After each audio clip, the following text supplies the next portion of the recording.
السلام عليكم ورحمة الله وبركاته. إن الحمد لله نحمده ونستعينه ونستغفره ونعوذ بالله من شرور أنفسنا ومن سيئات أعمالنا.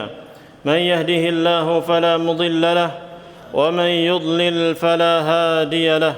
أشهد أن لا إله إلا الله وحده لا شريك له وأشهد أن محمدًا عبده ورسوله صلى الله عليه وعلى آله وأصحابه وسلم تسليمًا كثيرا.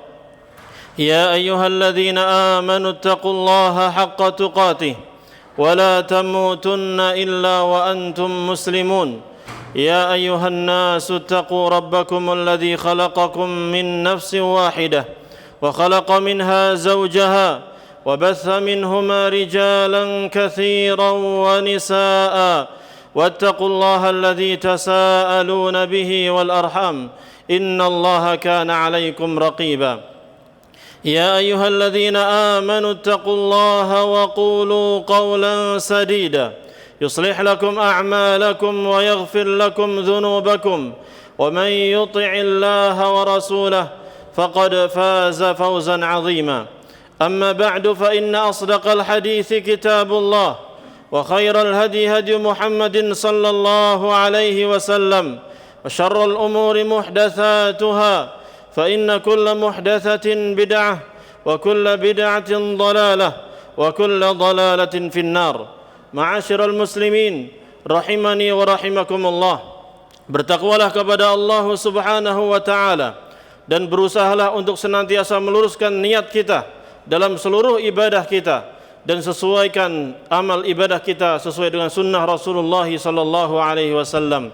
Allah Subhanahu wa taala menciptakan kita, menghidupkan kita untuk agar Allah menguji siapa di antara kita yang paling baik amalnya. Siapa di antara kita yang paling baik amalnya sehingga Allah akan terima dan Allah jadikan kita termasuk penghuni surganya. Allah Subhanahu wa taala berfirman dalam surat Al-Mulk ayat yang kedua, "Alladzi khalaqal mauta wal hayata liyabluwakum ayyukum ahsanu amala." Allah menciptakan kehidupan dan kematian untuk menguji kalian siapa di antara kalian yang paling baik amalnya. Dalam tafsir Al-Baghawi, Al-Fudail Ibnu Iyad rahimahullah ta'ala mengatakan, ahsanu amala ay akhlasuhu wa aswabuhu. Amal perbuatan yang paling baik adalah amal perbuatan yang paling ikhlas dan yang paling benar. Al-amal la yuqbalu illa idza kana khalisan sawaban. Karena amal perbuatan seseorang tidak akan diterima oleh Allah Subhanahu wa taala kecuali kalau dia ikhlas karena Allah dan benar sesuai ajaran Rasulullah sallallahu alaihi wasallam. Al-khalis idza kana lillah was-shawab ma kana 'ala sunnah. Amalan dikatakan amalan yang ikhlas kalau diniatkan hanya untuk Allah Subhanahu wa taala saja. Amalan disebut amal yang benar kalau sesuai dengan sunnah ajaran Nabi Muhammad sallallahu alaihi wasallam. Oleh karena itu, masalah ikhlas ini Allah Subhanahu wa taala perintahkan dalam berbagai macam ayat-ayat Al-Qur'anul Karim. Bahkan dalam surat Az-Zumar ayat yang ke-11 Allah Subhanahu wa taala memerintahkan Nabi Muhammad, "Qul inni umirtu an a'budallaha mukhlishan lahuddin." Katakanlah wahai Nabi Muhammad, sesungguhnya aku diperintahkan untuk beribadah kepada Allah dengan mengikhlaskan semua ketaatan untuk Allah Subhanahu wa taala. Di dalam surat Al-Bayyinah ayat yang kelima Allah Subhanahu wa taala memerintahkan kita semuanya untuk ikhlas beribadah kepada Allah Subhanahu wa taala saja. Wa ma umiru illa liya'budullaha mukhlishina lahuddin hunafa. Dan tidaklah mereka diperintahkan kecuali agar mereka menyembah kepada Allah Subhanahu wa taala, mengikhlaskan, memurnikan amal ketaatan mereka hanya untuk Allah Subhanahu wa taala. Ma'asyiral muslimin rahimani wa rahimakumullah, saking pentingnya keikhlasan itu Rasulullah sallallahu alaihi wasallam sampai bersabda, "Innamal a'malu binniyat." Sesungguhnya amal-amal perbuatan itu tergantung pada niatnya masing-masing. Wa innamal likulli imri'in ma nawa. Dan seseorang akan mendapatkan sesuai yang dia niatkan. Kalau dia niat ikhlas karena Allah, mencari pahala Allah Subhanahu wa taala, mengikuti sunnah Rasulullah sallallahu alaihi wasallam, maka Allah akan terima itu sebagai amal yang ikhlas. Bagi jamaah yang berbicara sendiri, mohon jangan berbicara, Pak. Khutbah Jumat itu wajib didengarkan. Kalau Anda berbicara sendiri, nggak dapat khutbah pahalanya. Sah khutbah salatnya tapi nggak dapat pahalanya. Mubadzir. Maka fasma'u wa ansitu rahimakumullah. Silakan dengarkan, diam, tenang. Semoga Allah Subhanahu wa taala merahmati kita semuanya. Jadi Rasulullah sallallahu alaihi wasallam menyatakan, "Faman kanat hijratuhu ila Allah wa rasulih, fa hijratuhu ila Allah wa rasulih." Siapa yang hijrahnya, ini salah satu amal yang disebut oleh Nabi sallallahu alaihi wasallam sebagai contoh. Barang siapa yang hijrahnya itu niatnya ikhlas untuk Allah dan mengikuti sunnah Rasulullah sallallahu alaihi wasallam, maka dia akan mendapatkan pahala yang besar. Dinilai hijrahnya untuk Allah dan Rasulnya. Demikian pula amal perbuatan yang lainnya. Kita sedekah, kita baca Quran, kita sholat, kita puasa, semua amal ibadah itu kalau niatnya ikhlas karena Allah, Allah akan terima amal perbuatan kita. Wa man kanat hijratuhu lidunya yusibuha aw imra'atin yankihuha fa hijratuhu ila ma haja ilaih. Namun kalau niat hijrahnya itu untuk mendapatkan kehidupan dunia atau ingin menikahi seorang wanita yang dia damba-dambakannya, maka hijrahnya ya untuk apa yang dia niatkan. Bisa dia dapatkan apa yang dia niatkan, atau dia hanya kosong tidak mendapatkan apa-apa, pahala enggak dapat, dunia pun tidak dapat. Maka demikian pula sholat kita, puasa kita, sedekah kita, amal ibadah kita, umroh kita, haji kita, semua amal soleh kita, kalau kita niatkan untuk mencari dunia atau ingin mendapatkan wanita yang kita damba-dambakan, maka pahalanya hilang semuanya. Kita hanya mendapatkan sepeser dari dunia yang sudah Allah takdirkan itu. Ma'asyiral muslimin rahimani wa rahimakumullah. Saking pentingnya ikhlas ini, kita harus selalu menjaga keikhlasan kita. Jangan sampai kita meniatkan untuk pamer kepada orang, jangan sampai kita meniatkan untuk dipuji sama orang, bahaya. Sebuah hadis yang pernah disampaikan oleh Abu Hurairah radhiyallahu anhu, beliau ketika mau menyampaikan hadis ini, beliau sampai pingsan 3 kali, Pak. Beliau menyampaikan sebuah hadis yang sangat mengerikan, hendaknya menjadi perenungan bagi kita semuanya. Haddatsani Rasulullah sallallahu alaihi wasallam. Rasulullah sallallahu alaihi wasallam pernah menceritakan kepada saya, "Innallaha tabaraka wa ta'ala idza kana yaumal qiyamah nazala ilal ibad liyaqdiya bainahum wa kullu ummatin jathiyah." Sesungguhnya Allah tabaraka wa ta'ala kelak pada hari kiamat akan menemui hamba-hambanya untuk memutuskan perkara di antara mereka. Apakah fulan bin fulan masuk surga, apakah fulan bin fulan masuk neraka, diputuskan pada hari kiamat kelak. Maka semua manusia dalam keadaan tertunduk, lemas badannya. Mereka tertunduk menghadapi Allah Subhanahu wa taala. Fa awwalu man yad'u bihi rajulun jama'al Qur'an wa rajulun yuqtalu fi sabilillah wa rajulun katsirul mal. Maka orang yang pertama akan Allah panggil adalah orang yang pandai membaca Al-Quran, menghafal Al-Quran, dan juga orang yang terbunuh di jalan Allah karena berjihad di jalan Allah, dan juga orang yang memiliki harta yang banyak. Allah akan panggil satu-satu mereka, sehingga Allah berfirman kepada orang yang pandai membaca Al-Quran, "Alam u'allimka ma anzaltu ala rasuli." Bukankah aku telah mengajarkan kepadamu ayat-ayat Al-Quran yang telah aku sampaikan kepada Rasulku? Maka orang tersebut mengatakan, "Bala ya Rabb," benar ya Allah. Maka Allah berfirman, "Famadza amilta fima alimta." Maka apa yang kau telah lakukan terhadap ilmu yang telah engkau miliki? Maka dia mengatakan, "Kuntu aqumu bihi athna'al laili wa ana al-nahar." Ya Allah, saya gunakan Al-Quran untuk melakukan ibadah di malam hari dan juga di siang hari. Maka Allah Subhanahu wa taala berfirman, "Kadzabta," bohong kamu. Maka para malaikat pun semuanya serentak mengatakan, "Kadzabta," kamu bohong. Kemudian Allah Subhanahu wa taala berfirman, "Bal aradta an yuqal fulan qari faqad qil."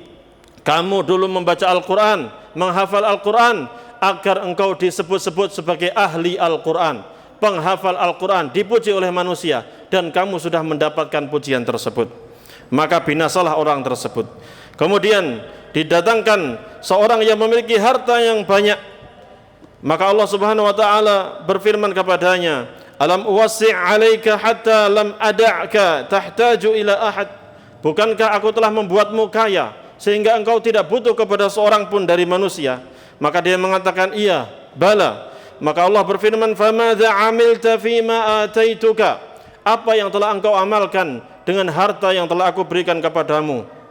Maka dia mengatakan, "Kuntu asilur rahim wa atasaddaq." Saya gunakan untuk menyambung hubungan keluarga, silaturahim saya, dan saya gunakan untuk banyak bersedekah. Maka Allah menjawab, "Kadzabta, engkau bohong." Maka seluruh malaikat mengatakan serempak, "Kadzabta, engkau bohong, engkau tidak ikhlas." Maka Allah Subhanahu wa taala berfirman, "Bal aradta an yuqal fulan jawad." Engkau hanya menginginkan agar engkau disebut sebagai orang yang dermawan. Engkau ingin pujian manusia tersebut, wa qad qila, dan itu sudah diucapkan, itu sudah engkau dapatkan. Kemudian yang terakhir, dibawalah orang yang terbunuh di saat berperang di jalan Allah Subhanahu wa taala. Mestinya dia mati syahid, namun ternyata dia tidak ikhlas. Lalu Allah interogasi dia, "Fima qutilta?" Untuk apa kamu dibunuh? Maka dia mengatakan, "Umirtu bil jihadi fi sabilik, faqataltu hatta qutiltu." Saya diperintahkan untuk berjihad di jalanmu ya Allah, maka aku pun berperang dan aku terbunuh di medan perang. Maka Allah berfirman, "Kadzabta, kamu bohong, kamu enggak ikhlas." Maka para malaikat pun mengatakan, "Kadzabta, kamu juga bohong." Maka Allah Subhanahu wa taala berfirman kepada orang tersebut, "Bal aradta an yuqal fulan jari." Kamu berperang di dunia dulu hanya agar engkau dikatakan sebagai orang yang pemberani, sebagai pahlawan, dan engkau telah mendapatkan gelar tersebut. Kemudian setelah menyampaikan hal itu, Rasulullah sallallahu alaihi wasallam pun memukul punggungnya Abu Hurairah radhiyallahu anhu. Lalu Rasulullah sallallahu alaihi wasallam bersabda, "Ya Abu Hurairah, ulaika thalathah awwalu khalqillah tusa'u fihimun nar, tusa'u bihimun nar yaumil qiyamah." Wahai Abu Hurairah, 3 macam orang inilah yang akan menjadi bara, yang akan menjadi bahan bakar api neraka pada hari kiamat. Ma'asyiral muslimin rahimani wa rahimakumullah, 3 orang ini melakukan amal perbuatan yang sangat bagus, menghafal Al-Quran, membaca Al-Quran, sedekah banyak-banyak, berjihad, berjuang di jalan Allah Subhanahu wa taala. Ini amal yang sangat bagus, cuman mereka enggak ikhlas. Mereka hanya mengharapkan pujian manusia sehingga mereka binasa di hari kiamat kelak. Maka marilah kita jaga keikhlasan ini dalam ibadah kepada Allah Subhanahu wa taala, baik di bulan Sya'ban ini ataupun terlebih lagi nanti di bulan Ramadan. Mari jaga keikhlasan kita dalam ibadah kita. Barakallahu li wa lakum fil Qur'ani was sunnah wa nafa'ani wa iyyakum bima fihima minal ayati wal hikmah. Aqulu qawli hadha wa astaghfirullaha li wa lakum wa lisairil muslimina min kulli dhanb fastaghfiruhu innahu huwal ghafurur rahim. Alhamdulillah hamdan katsiran tayyiban mubarakan fih kama yuhibbu rabbuna wa yardah. Asyhadu an la ilaha illallah wahdahu la syarika lah wa asyhadu anna Muhammadan abduhu wa rasuluhu sallallahu alaihi wa ala alihi wa ashabihi wa sallama tasliman katsira. Ma'asyiral muslimin rahimani wa rahimakumullah, setelah kita meluruskan niat kita murni ikhlas mencari pahala dari sisi Allah Subhanahu wa taala, maka yang kedua, syarat diterimanya amal adalah hendaknya kita beribadah kepada Allah sesuai ajaran Rasulullah sallallahu alaihi wasallam. Allah Subhanahu wa taala berfirman dalam surat Ali Imran ayat ke-31, "Qul in kuntum tuhibbunallaha fattabi'uni yuhibbukumullahu wa yaghfir lakum dzunubakum wallahu ghafurur rahim." Katakanlah wahai Nabi Muhammad, jika kalian benar-benar cinta kepada Allah, maka ikutilah aku, ikutilah Rasulullah sallallahu alaihi wasallam. Kalau kalian mengikuti Rasulullah sallallahu alaihi wasallam, maka Allah akan cinta kepada kalian. Allah akan ampuni dosa-dosa kalian, dan sesungguhnya Allah Maha Pengampun lagi Maha Penyayang. Al-Hafidz Ibnu Katsir dalam kitab tafsirnya mengatakan, "Hadhil ayatul karimah hakimatun ala kulli man idda'a mahabbatallah wa laysa huwa ala tariqatil muhammadiyah fa innahu kadhibun fi da'wahu fi nafsil amr hatta yattabi'a asy-syar'al muhammadiyah wad-din an-nabawiyyah fi jami'i aqwalihi wa ahwalihi kama thabata fi sahih an Rasulillah sallallahu alaihi wasallam annahu qala man 'amila 'amalan laisa 'alaihi amruna fahuwa raddun. Al-Hafidz Ibnu Katsir mengatakan, ayat yang mulia ini merupakan pemutus perkara bagi orang yang mengaku-ngaku cinta kepada Allah Subhanahu wa taala. Apakah benar pengakuan mereka? Maka seseorang tidak akan dikatakan cinta kepada Allah, cinta kepada Rasulullah sallallahu alaihi wasallam kalau dia tidak berada di atas jalannya Nabi Muhammad sallallahu alaihi wasallam, ajarannya Nabi Muhammad sallallahu alaihi wasallam, maka pengakuannya itu dianggap dusta. Orang kalau mengaku cinta Nabi, cinta Allah, namun dia tidak mengikuti sunnah Rasulullah sallallahu alaihi wasallam, maka pengakuan tersebut adalah pengakuan yang bohong. Sampai dia betul-betul mengikuti syariatnya Nabi Muhammad sallallahu alaihi wasallam, agamanya Nabi Muhammad sallallahu alaihi wasallam dalam semua perbuatan dia dan keadaan dia. Mau urusan ibadah, mau salat, mau zakat, membaca Quran, atau apapun itu ibadah yang kita lakukan, hendaknya ada sumbernya dari Al-Quran dan sunnah Rasulullah sallallahu alaihi wasallam. Sebagaimana disebutkan dalam hadis yang sahih, Rasulullah sallallahu alaihi wasallam bersabda, barang siapa yang melakukan perbuatan yang tidak ada perintahnya dari kami, maka perbuatan tersebut tertolak. Artinya apapun yang harus kita lakukan harus ada sumbernya, dasarnya dari Al-Quran ataupun hadis Rasulullah sallallahu alaihi wasallam. Cara ibadah kita harus sesuai dengan ajaran Nabi Muhammad sallallahu alaihi wasallam agar diterima oleh Allah Subhanahu wa taala. Oleh karena itu Rasulullah sallallahu alaihi wasallam bersabda, "Shallu kama raaitumuni usalli." Salatlah kalian sebagaimana kalian melihat aku salat. "Khudhu anni manasikakum." Kalian ambil dari aku cara manasik haji dan umrah kalian. Oleh karena itu Allah Subhanahu wa taala berfirman, "Wa ma ataakumur rasul fakhudhuhu wa ma nahakum anhu fantahu wattaqullaha innallaha syadidul iqab." Apa saja yang dibawa oleh Rasulullah sallallahu alaihi wasallam maka ambil, pegang, amalkan. Dan apa yang dilarang oleh Rasulullah sallallahu alaihi wasallam maka tinggalkan. Bertakwalah kepada Allah, takutlah kepada Allah. Sesungguhnya Allah Maha keras siksanya. Maka mari kita belajar kembali tata cara sholat yang benar, puasa yang benar, semua ibadah-ibadah kita sesuaikan dengan ajaran Nabi kita Muhammad sallallahu alaihi wasallam.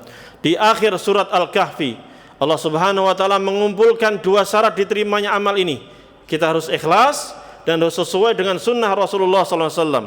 Allah berfirman dalam surat Al-Kahfi ayat ke-110, "Faman kana yarju liqa'a rabbih falya'mal 'amalan shalihan wa la yusyrik bi'ibadati rabbih ahada." Siapa yang ingin bertemu dengan Allah Subhanahu wa taala, maka hendaknya dia beramal saleh.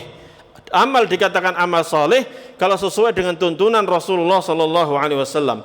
Wa la yusyrik bi'ibadati rabbih ahada, dan jangan menyekutukan Allah dalam beribadah kepada Allah Subhanahu wa taala. Artinya kita harus ikhlas kepada Allah Subhanahu wa taala dan harus berusaha mengikuti ajaran Nabi Muhammad sallallahu alaihi wasallam. Dengan itulah amal perbuatan kita, ibadah kita akan diterima oleh Allah Subhanahu wa taala. Semoga yang sedikit ini bermanfaat dan semoga Allah jadikan kita termasuk orang-orang yang mau mendengarkan perkataan yang baik dan kita bisa mengamalkannya dalam kehidupan sehari-hari. Innallaha wa malaikatahu yusalluna 'alan nabi ya ayyuhalladzina amanu sallu 'alaihi wa sallimu taslima.